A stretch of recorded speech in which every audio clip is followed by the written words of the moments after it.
Hello friends, yohelpsr.com के official YouTube channel पर मैं शिवराज चौधरी आप सभी का बहुत बहुत स्वागत करता हूं। दोस्तों, रेलवे एनटीपीसी भर्ती 2019 के ऑनलाइन एप्लीकेशन फॉर्म भरने स्टार्ट हो गए हैं। आप सभी लोग अपने ऑनलाइन एप्लीकेशन फॉर्म आज से भर सकते हैं।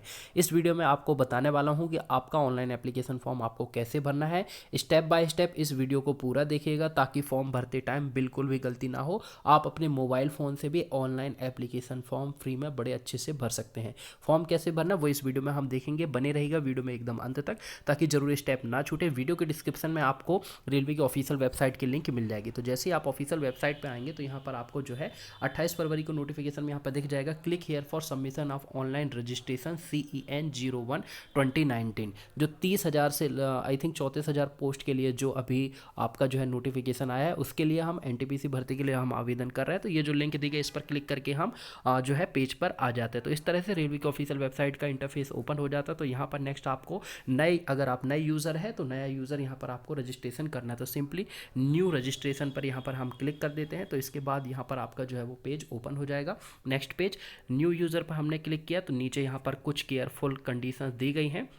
अब आपको क्या करना है, सबसे ज़रूरी बात यहाँ पे आप अपना जोन ध्यान से सिलेक्ट कर लें। किस आरआरबी जोन से आप अप्लाई कर रहे हैं वो अच्छे से आप एक बार डिसाइड कर लीजिए कि आप किस जोन से अप्लाई करना चाह रहे हैं। अहमदाबाद से, भोपाल से, चेन्नई से, कोलकाता, जितने भी रेलवे के जोन है उनमें से किसी एक जोन से ही आप आवेदन कर सकते हैं।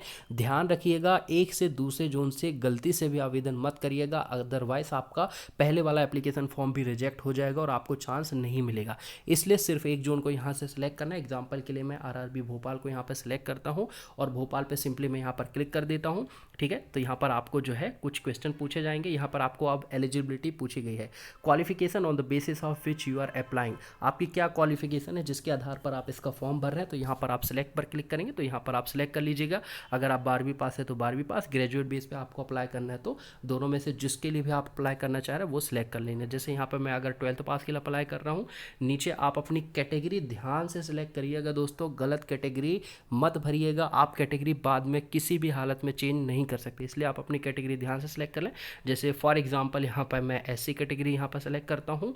ठीक है, यहाँ पे अगला सवाल पूछा गया, are you person with disability, क्या आप विकलांग है? अगर है तो यस कीजिए, नहीं है तो नो कर दीजिए। तो यहाँ पर मैं इसको जो है सिंपली यहाँ पर मैं आपको जो है नो कर देता हूँ इसको। नीचे आप आज जैसे ही आप ये सारी डिटेल्स फिल करेंगे तो नीचे चेक अवेलेबिलिटी, मतलब जो आपने एजुकेशन क्वालिफिकेशन और जो कैटेगरी आपने सेलेक्ट की है उसके आधार पर यहाँ पर सीट्स दिखाई देगी। तो चेक अवेलेबिलिटी पर हम यहाँ पर क्लिक कर देंगे। यहाँ पर हमने क्लिक किया तो यहाँ पर आपने जो जोन सेलेक्ट किया है, जो कैटेगरी सेलेक्ट की है उसके आधार पर यहाँ पर सीट्स जो है यहाँ पर ओपन हो जाएंगी। तो हम नीचे आ जाते हैं तो देख सकते हैं आरआरबी भोपाल के अंतर्गत किस किस पोस्ट के लिए मैं आवेदन कर सकता हूँ वो यहाँ पर आपको दिख रही होंगी।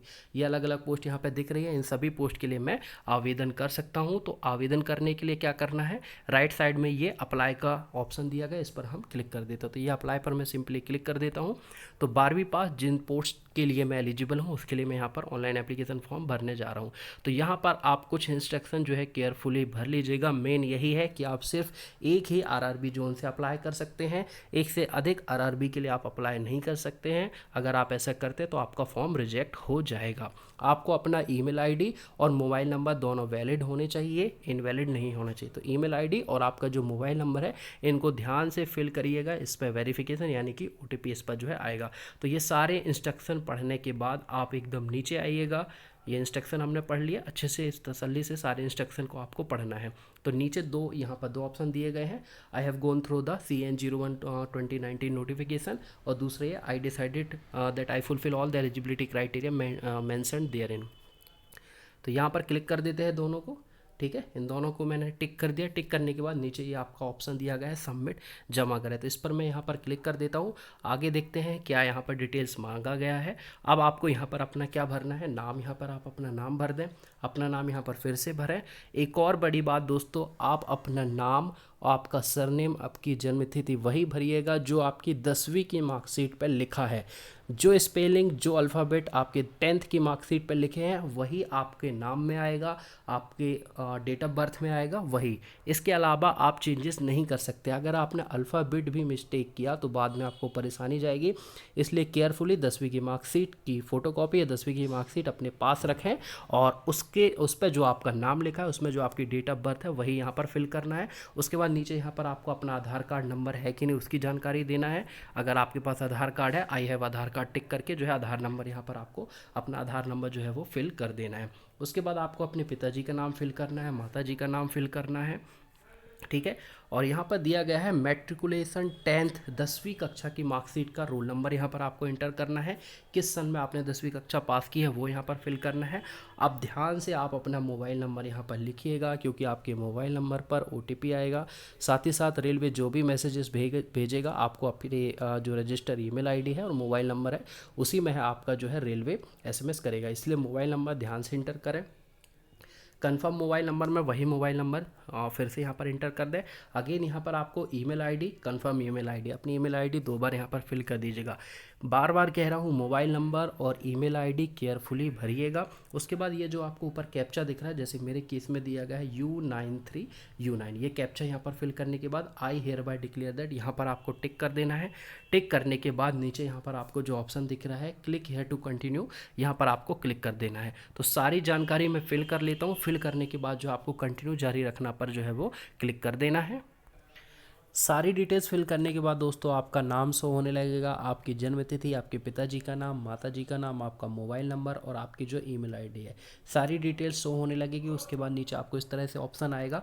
तो आप अगर आपके द्वारा सारी जानकारी आप जो भी भरे उसको एक बार पढ़ लीजिएगा। अगर वो सही है तो ये जो आपको ऊपर वाला ऑप्शन दिया गया है इस पर आपको टिक करके सीधे सबमिट कर देना है। अगर आप कुछ भी चेंज करना चाहते हैं तो नीचे no I want to change some details, अगर आपको किसी डिटेल्स में कुछ चेंजेस करना है तो सेकंड वाले ऑप्शन को टिक करके सबमिट कर दीजिएगा।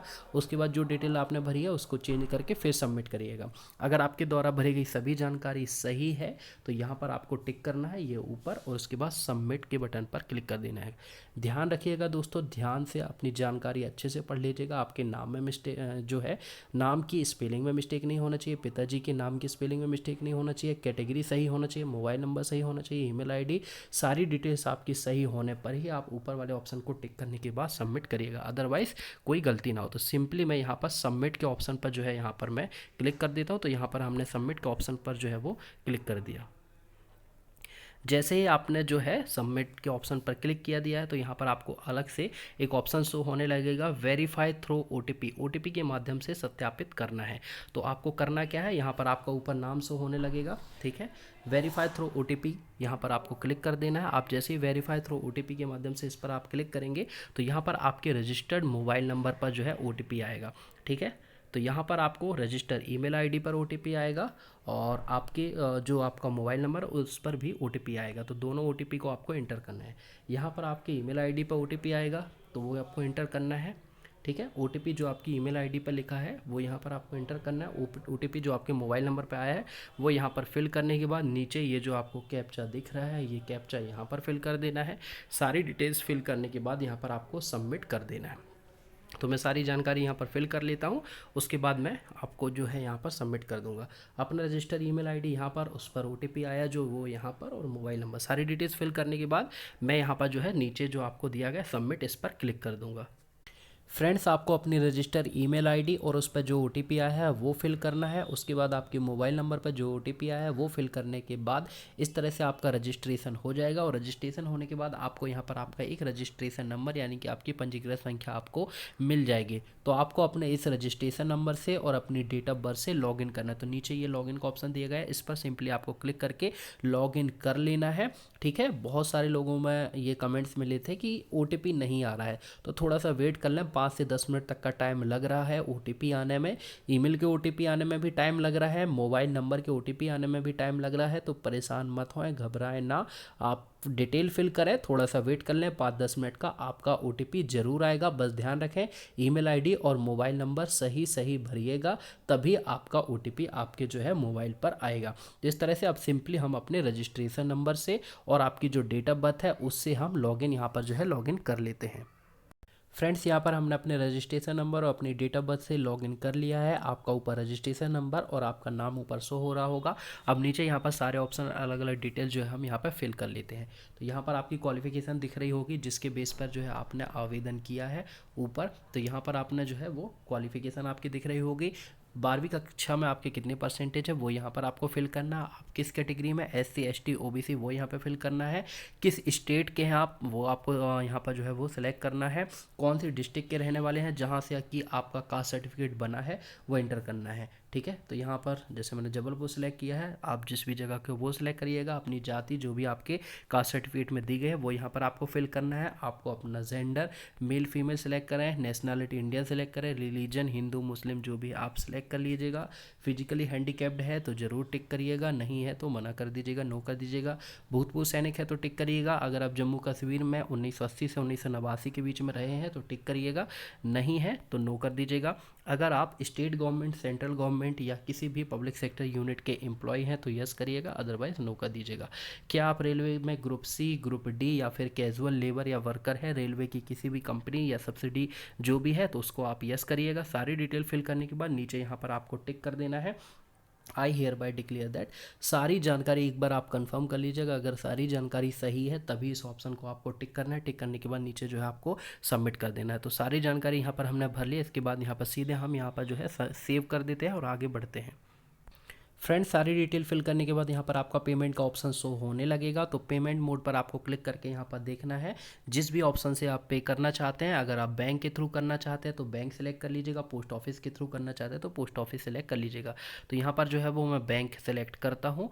आगे देखते हैं क्या यहाँ पर आपका रजिस्ट्रेशन नंबर शो होगा। बैंक पर जो है यहाँ पर आपकी डिटेल आ गई होगी। तो पे नाउ यानी कि अब भुगतान पर क्लिक करें पर टिक करके जो है हम पेमेंट यहाँ पर कर देते हैं। तो सिंपली यहाँ पर मैं पे नाउ पर जो है वो क्लिक कर देता हूं। तो देखिए यहाँ पर जो है क्या आ रहा है, आगे आपका पेमेंट फॉर्म आ जाएगा। यहाँ पर आप internet banking, net banking, ATM card, debit card जिससे भी आप पे करना चाहते हो उससे आप पे कर ले। तो सिंपली यहाँ पर मैं नेट बैंकिंग सेलेक्ट करता हूँ। नेट बैंकिंग सेलेक्ट करने के बाद जो है यहाँ पर आगे हम टिक कर देते हैं। तो देखते हैं क्या ऑप्शन यहाँ पर आता है। बैंक चार्जेस जो भी लगना होगा यहाँ पर आप अपने यूज़र नेम और पासवर्ड से लॉगिन करके पेमेंट कर दीजिएगा। तो इस तरह से दोस्तों पेमेंट कंप्लीट करने के बाद आपको जो है आप जिस भी पोस्ट के लिए एलिजिबल है उसके लिए आपको पोस्ट प्रेफरेंस देना पड़ेगा। प्रेफरेंस आप लोग सेलेक्ट कर लीजिएगा। मान लीजिए 12वीं पास के लिए जैसे 5 से 6 पोस्ट के लिए आप एलिजिबल है तो उनमें आप सबसे पहले कौन सी पोस्ट चाहते हैं उसको पहले नंबर पर रखिएगा। उसके बाद आप कौन सी पोस्ट चाहते हैं उसको दूसरे नंबर पर। उसके बाद आप कौन सी पोस्ट चाहते हैं उसको तीसरे नंबर पर। इस तरह से आप जितनी भी पोस्ट के लिए अप्लाई कर रहे हैं उनके लिए नंबरिंग आप जरूर दीजिएगा। जो पोस्ट आपको सबसे ज़्यादा अच्छी लगती है, जिस पर आप नौकरी चाहते हैं उसको फर्स्ट नंबर दीजिएगा, उसके बाद सेकंड, थर्ड, फोर्थ। इस तरह से पेमेंट कंप्लीट करने के बाद आपको पोस्ट प्रेफरेंस देना है। अगर आप एक से अधिक पोस्ट के लिए अप्लाई कर रहे हैं और आप एक से अधिक पोस्ट के लिए एलिजिबल है तो प्रेफरेंस जरूर दीजिएगा। ठीक है, जैसे ही आप पोस्ट प्रेफरेंस दे देंगे उसके बाद जो है आपको अपनी फ़ोटो अपलोड करना है, सिग्नेचर अपलोड करना है, साथ ही साथ अपने डॉक्यूमेंट जो भी SC ST कैटेगरी का सर्टिफिकेट होता है ये सब आपको डॉक्यूमेंट को जो है वो अपलोड करना पड़ेगा। सभी डॉक्यूमेंट अपलोड करने के बाद ही आपका एप्लीकेशन फॉर्म फाइनल सबमिट माना जाएगा। ठीक है, ध्यान रखिएगा इन बातों का। एप्लीकेशन फ़ीस की बात करें तो जनरल और OBC को जो है 500 रुपये का एप्लीकेशन फ़ीस लगना है। 400 रुपये जो है आपके CBT 1, जैसे ही आप CBT 1 अटेंड करेंगे, CBT 1 अटेंड करने के बाद आपके 400 रुपये वापस हो जाएंगे। SC ST कैटेगरी के कैंडिडेट्स को 250 रुपये का एप्लीकेशन फ़ीस लगना है जो कि वापस हो जाएंगे CBT 1 को अटेंड करने के बाद। तो पेमेंट करने के बाद आपको अपनी पोस्ट प्रेफरेंस सेलेक्ट करना है कि सबसे पहले आपको कौन सी पोस्ट अप्लाई करनी है। उसके बाद जो है आपको फ़ोटो, सिग्नेचर और डॉक्यूमेंट सबकी सॉफ्ट कॉपी अपलोड करना है। तो ये पूरा फुल प्रोसीजर था। तो ये हमने देखा इस वीडियो में कि हम किस तरह से अपना ऑनलाइन एप्लीकेशन फॉर्म भर सकते हैं। कुछ पूछना हो तो कमेंट पे जा करके आप पूछ सकते हैं। अगले वीडियो में मिलेंगे रेलवे से संबंधित एक और नई भर्ती के साथ। Thank you so much.